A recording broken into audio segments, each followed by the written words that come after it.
Salut à tous, c'est Stéphane des Paysans de Jardin, j'espère que vous allez bien. Octobre-novembre sonne la fin du potager d'été. Néanmoins, on va voir ensemble qu'il y a beaucoup de choses à faire en cette période. La première des choses, ça sera d'arracher les légumes qui restent, les derniers légumes d'été et les rentrer à la cave. La deuxième, c'est qu'il reste aussi pas mal de légumes d'hiver à repiquer, notamment des salades, des épinards. Ensuite, nous verrons également qu'il est temps de enrichir, amender son sol. Ici, au potager des Paysans de Jardin, on utilise du fumier d'âne, du BRF et de la paille. Et enfin, on fera ensemble le bilan de l'année écoulée.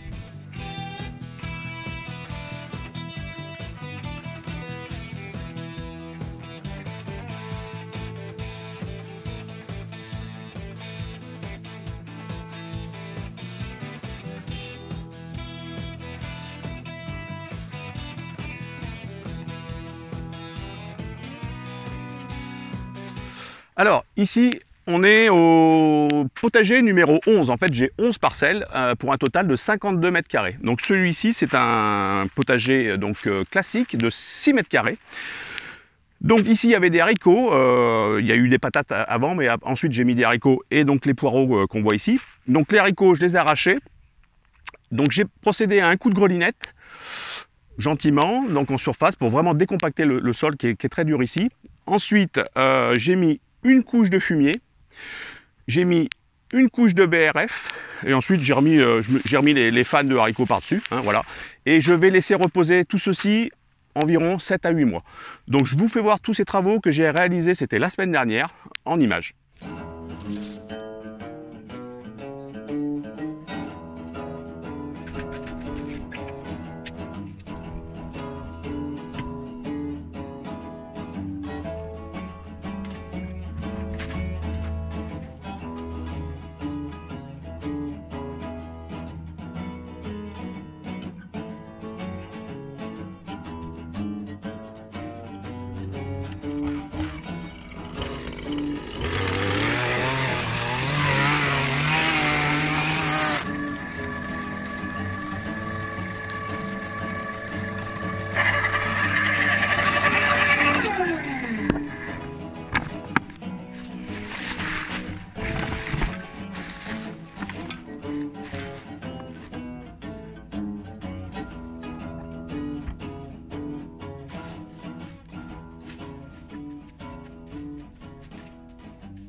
Donc voilà ce qui a été fait sur ce potager de 6 mètres carrés. Donc une couche de fumier, une couche de BRF, on laisse tranquille reposer 7-8 mois et ensuite on pourra planter directement les légumes au printemps prochain et vous verrez que toute cette matière sera en partie décomposée.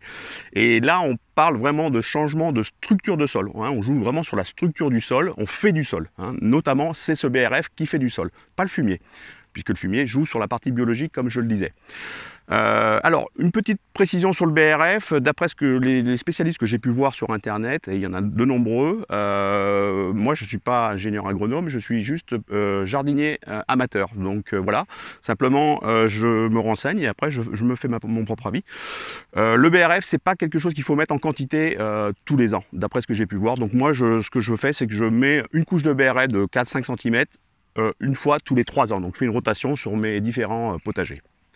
Voilà, on passe au potager suivant. Les autres potagers, donc là on est en bac type confort 3 mètres carrés. Donc ici j'avais fait une vidéo au mois de juillet sur la plantation des radis d'hiver. Donc j'avais mis du daikon blanc et du radis rouge, donc c'est quasiment la fin. Donc voilà ce que ça donne, hein. Le daikon, pour information, ça fait ça, hein. Donc c'est un radis blanc qui est très bon, hein, qui est pas fort du tout. Donc là il n'y en a quasiment plus et si vous regardez bien, j'en ai ressemé là à côté, j'en ai refait une rangée. Une au milieu et une ici. Ce qui fait qu'en procédant comme ça, il n'y aura quasiment pas de blanc quoi, hein, dans ce potager, hein. C'est-à-dire que quand j'aurai fini d'arracher cette rangée-là, eh bien les autres auront pris le relais. Et là en face, j'avais mis des radis rouges, c'est pareil, c'est un radis d'hiver. C'est le rouge de Chine. Je vais en arracher un, voilà ce que ça donne. Vous voyez, donc ça, j'ai mis ça dans le mois de juillet, j'avais fait une vidéo là-dessus. Voilà. Donc ce sont des radis d'hiver et c'est très sympa. Il existe des noirs également, qui sont très bons. J'en ai mis sur un autre potager, on va le voir. Voilà. Donc voilà, donc sur ce petit potager, j'ai mis des épinards, j'ai mis des carottes, j'ai mis de la salade, et puis maintenant je termine la saison avec tous ces radis d'hiver. Alors ici on arrive au potager principal, donc c'est mon potager principal, il fait 18 mètres carrés, je l'ai numéroté, c'est le numéro 1, puisque c'est le premier que j'ai créé il y a maintenant 7-8 ans. Donc ici, à mi-octobre, il reste encore toutes les courges, donc on voit des butternuts, on voit de la longue de Nice là. Elle n'est pas encore arrivée à maturité. Celle-là serait pas quasiment bonne, hein. Le pédoncule n'est pas encore sec, mais voilà, il faut encore attendre un petit peu, mais elle sera pas loin de pouvoir être cueillie. Dans tous les cas, il faudra être vigilant. Si les gelées fortes arrivent, il faudra de toute façon que je les prélève toutes, hein. Ça c'est sûr. Voilà, mais pour l'instant, tant qu'il n'y a pas de gelée très forte, je les laisse et elles, on va dire, mûrissent gentiment sur pied. Donc ici, les choux de Bruxelles, je les avais plantés au mois autour de mai-juin, je crois. Voilà, donc on voit que ils sont voilà, hein, ça y est, hein, je peux commencer à en ramasser. Hein. Ils sont bons, hein, à être mangés. Hein. Ouais, ils sont très fermes. Donc là, ça va être très sympa. Donc là, j'en ai 5 pieds. Et ensuite, j'ai 3 choux là-bas divers. Je me souviens plus du Brunswick, je crois de mémoire. Donc là, ces choux, ils sont sympas, ils font 1m30, 1m40 de hauteur, donc c'est plutôt pas mal. Hein. Avec la pluie qu'on a eue cette année a fortement aidé, bien sûr, à leur pousse. Alors ici, donc toujours dans le potager numéro 1, 18 mètres carrés, on arrive dans la zone où il y avait des tomates. Alors on les voit plus, bien sûr, je les ai arrachées la semaine dernière, donc je vous montre tout ceci en image. Donc j'avais 16 pieds de tomates et autour du mois d'août, du mi-août, j'ai planté des choux en culture intercalaire, ce qu'on appelle. Donc ici, on voit ce chou là, c'est un brocoli. Ce brocoli là, il était, quand je l'ai planté au 15 août, il y a 2 mois, donc il était tout petit. Donc il a commencé sa pousse. Et donc, arrivé au 15 octobre, j'ai arraché les plants de tomates et lui maintenant, il va pouvoir se développer gentiment, et ça c'est un chou qu'on va certainement récolter à partir du printemps de l'année prochaine. Voilà. Donc moi les tomates, pour information, je les arrache toujours début octobre ou mi-octobre grand maximum. Pourquoi? Eh bien parce que arrivé mi-octobre, ça fait déjà 3-4 mois qu'on mange de la tomate, donc je considère déjà que c'est pas mal et que je souhaite libérer surtout la place pour le potager d'hiver. Voilà. Donc à un moment donné, c'est un choix, c'est un compromis à faire. Si vous laissez les tomates jusqu'au mois de novembre-décembre, forcément, vous n'allez pas pouvoir planter et développer des légumes d'hiver. Donc je les arrache un petit peu plus tôt, au début octobre, mi-octobre, pour que les légumes d'hiver se développent. Voilà. Et ensuite, il y a un autre point, c'est que les tomates, si elles prennent le gel, forcément, après, vous n'avez plus rien à manger. Hein. Donc, elles craignent le gel. Donc voilà, pour éviter tout cela, je les arrache début octobre, mi-octobre. Et un dernier point aussi qui est important à souligner, c'est que j'adore la confiture de tomates vertes. Donc, ça me permet d'en récolter un maximum pour faire de la confiture. Alors ici on est dans une zone où j'ai 3 potagers confort. Donc j'ai un confort 1,5 m ici, donc dédié aux fraises. Donc ce carré potager donne depuis début juin, j'ai regardé la date, hein, et les fraises ont énormément donné. Je ne sais pas chez vous, mais ici c'était impressionnant. Et là si on regarde bien, on peut encore trouver des fraises, on est quasiment mi-octobre et il y a encore des fraises qui sont vraiment magnifiques. Tiens, regarde. On voit encore là, c'est impressionnant. Donc cette année, moi c'est la première année que j'ai autant de fraises, c'est vraiment, c'est assez impressionnant. Donc peut-être un peu moins sucré que les autres années, mais en tout cas en quantité vraiment très impressionnante, quoi. Voilà, donc ça c'était les fraises, donc ça c'est un carré dédié, donc il n'y a pas eu d'autres légumes bien sûr ou fruits dedans. Hein. Toujours dans les bilans, dans ce petit potager ici, là j'ai mis des radis, donc on parlait de radis blancs et de radis rouges tout à l'heure, là j'ai planté des radis noirs, je crois qu'ils sont, c'est des ronds ceux-là. Voilà, donc j'ai planté ça il y a peut-être 3 semaines. Je les ai déjà éclaircis. Et puis surtout bien arrosés. Ah oui, alors là il y a un point qui est très important en ce moment. Il ne faut pas négliger l'arrosage. Hein. On a des belles journées. On est peut-être à l'automne. Mais c'est la même chose d'ailleurs au printemps, au mois de février-mars. Quand vous avez des belles journées mais qu'il n'y a pas d'eau, il faut vraiment arroser. Parce que on se dit, non, c'est l'hiver, on peut se passer d'arrosage, mais non en fait, hein, et les légumes ont besoin d'eau. Donc là, j'arrose abondamment avec l'eau de pluie et j'en mets des grands arrosoirs. J'ai stoppé le système de goutte à goutte. Hein. Le système d'arrosage automatique, j'avais fait une vidéo là-dessus le mois dernier, au mois d'août. Vous pourrez regarder tout le système si vous souhaitez. Dans tous les cas, je le stoppe moi, arrivé fin août, et ensuite j'utilise principalement l'arrosoir. Voilà. Alors ici on est dans une zone où il y a 3 potagers au sol, hein, avec la terre du sol, hein, ce qui est le potager le plus répandu ici, hein, et je pense que chez tout le monde d'ailleurs. Hein. J'ai 2 carrés potagers de 3 mètres carrés avec ligne d'arrosage toujours, hein, en classique 3 mètres carrés. Donc ici on voit, j'ai mis quelques radis. Donc ils commencent à bien pousser là. Bien sûr ils mettent plus longtemps qu'au mois de mai-juin, hein, à pousser, mais voilà, hein, ça y est, ça commence à bien donner. On a eu des haricots, on a eu des petits pois, on a eu des haricots à rame également sur le portique grillagé là-bas. Donc voilà, tout ça est arraché et maintenant j'ai mis de la paille, on va en parler après. Ça reste mon paillage favori. On va développer un petit peu tout ça juste ensuite. Hein. Alors après, dans ce potager 3 mètres carrés, là j'ai une planche tout de suite de choux. Donc j'ai mis aussi des choux Bruxelles, une autre variété, vous voyez, ils sont un peu plus mauves. Donc eux, ils vont, je pense qu'on les aura plus sur le mois de décembre ou peut-être même plutôt dans début d'année prochaine, selon la température. Ensuite, ici, on a des choux Brunswick. Donc vous voyez, ils commencent à être bien paumés. L'autre là-bas, c'est pareil. Donc ça, ça va être bon avant Noël, ça c'est sûr.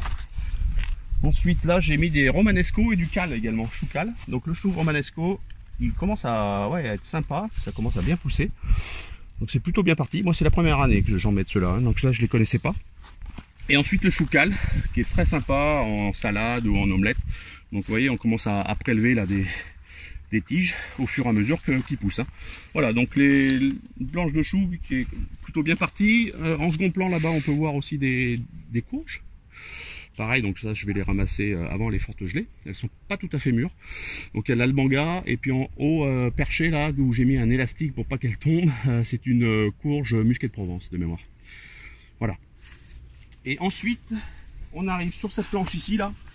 Donc ici on est sur un potager classique de 6 mètres carrés. Alors ici j'avais tout un tas de poivrons, de piments, d'aubergines notamment. Donc j'ai procédé déjà à l'arrachage, donc je vous montre tout ça en vidéo, donc j'ai fait ça la semaine dernière, je vous fais voir tout ça.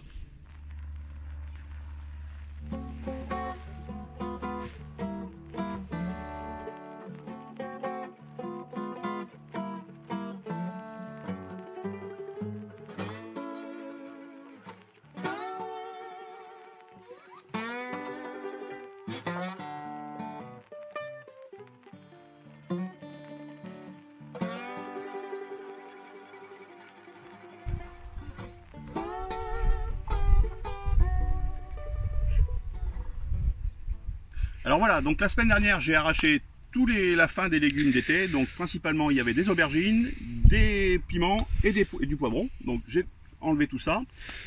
Et ce que j'ai procédé à un paillage. Alors c'est le deuxième type d'amendement, d'ailleurs c'est l'amendement principal que j'utilise moi au potager des paysans de jardin, donc c'est la paille. Voilà, moi j'ai pas, pour ma part, hein, j'ai pas trouvé mieux. J'en ai à proximité. Elle me coûte pas très cher. Le BRF me coûte rien. Le fumier me coûte rien. Donc j'investis juste un tout petit peu dans la paille. La paille, donc faut savoir, c'est une matière très carbonée, hein, forcément. Donc c'est un C sur N de 100 à 150, hein, selon le type de paille. Donc il faut bien sûr se méfier, notamment les premiers temps, pour d'éviter ce qu'on appelle une fin d'azote. Hein. Donc la fin d'azote, je rappelle. Quand vous mettez de la paille, c'est une matière très carbonée, donc tout ce qui est bactéries vont se multiplier pour manger cette paille. Et les bactéries, pour se développer, elles ont besoin d'azote. Et donc elles vont puiser l'azote dans le sol. Et le problème qui va se passer, c'est qu'en puisant l'azote dans le sol, elles vont priver vos plantes. Donc là, en l'occurrence, ce serait les salades.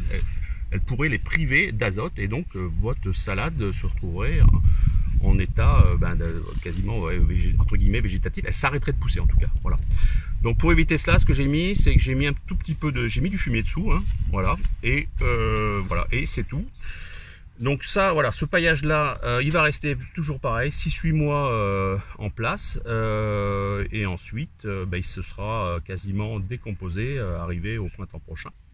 Bien, ben voilà, écoutez, on vient de mettre le potager en mode hiver désormais. Donc on a vu ensemble les différents paillages que j'utilise. Donc principalement de la paille.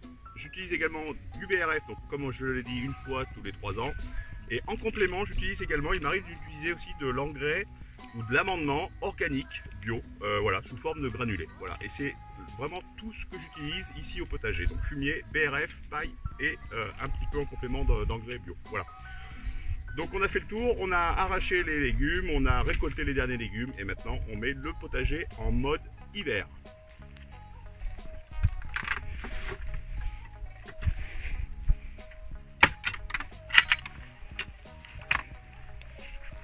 Alors écoutez, je vous remercie, j'espère que cette vidéo vous a vraiment plu. N'hésitez pas à vous abonner, c'est la petite cloche, vous savez. N'hésitez pas également à commenter, bien entendu, cette vidéo. Et puis, n'oubliez jamais que tous les chemins mènent au jardin.